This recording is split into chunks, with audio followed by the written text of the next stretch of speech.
খবর পাচ্ছি স্যার এই অ্যালকো খাইয়ে এরা মারা গিয়েছে। শুক্রবারে কিনে খাইয়েছে, কেউ আগে কেউ পেছে, আজ পর্যন্ত এখন পর্যন্ত আমাদের এইটি মরে গেল।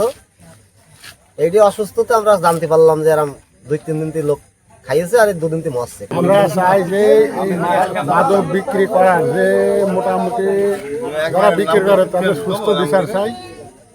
আমাদের যে মানুষগুলো এত মানুষ মারা গেল এইটার জন্য আমরা সবাই একজনা একমত হয়ে আমরা এই রাস্তায় নফরকান্দির মারা গিয়েছে খেদের, খেজুর আর হচ্ছে সেলিম।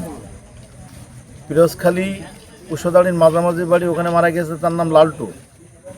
শঙ্কচান্দের শহীদ মোল্লা, শঙ্কচান্দের লালটু, ডিঙেদার সমীর। আচ্ছা, এরা একসাথে আমার ওয়ার্ডে আজকে 2 জন মারা গিয়েছে সমসুন্দর গ্রামে।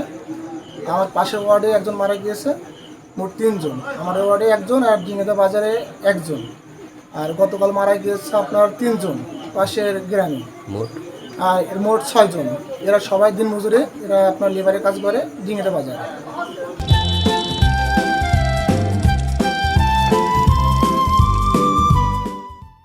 হচ্ছে আজ সন্ধ্যার দিকে ডিঙ্গেদা বাজার থেকে 2 জন ব্যক্তি থানায় এসে আর কি সন্দেহমূলক কিছু কথা বলে যে এখানে 2-3 জন ব্যক্তি মারা গেছেন সম্ভবত অ্যালকোহল পান করে বা স্পিড জাতীয় কোনো কিছু, এরকম বিষয়ে যখন ওসির অবগত হয়, এটা দ্রুততার সাথে আমাদের ঊর্ধ্বতন কর্তৃপক্ষ সহ উনি তড়িৎ গতিতে এখানে চলে এসে আমরা আমাদের বিভিন্ন টিম, ডিবি, সিসিআইসি এবং থানা পুলিশ, আমরা সকল এখানে এসে আমরা এটা তদন্ত করে দেখি যে এখানে 6 জন মারা গেছেন। তার মধ্যে ডাক্তার একজনকে সার্টিফিকেট দিয়েছে অ্যালকোহল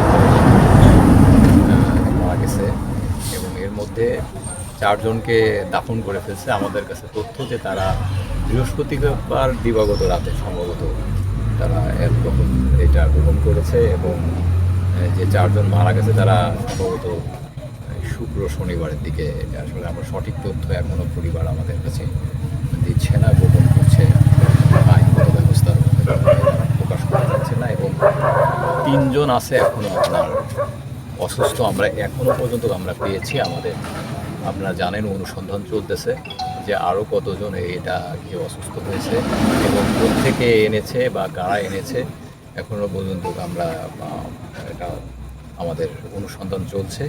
পরবর্তীতে আমরা বিস্তারিত পেলে আপনাদেরকে জানানো হবে।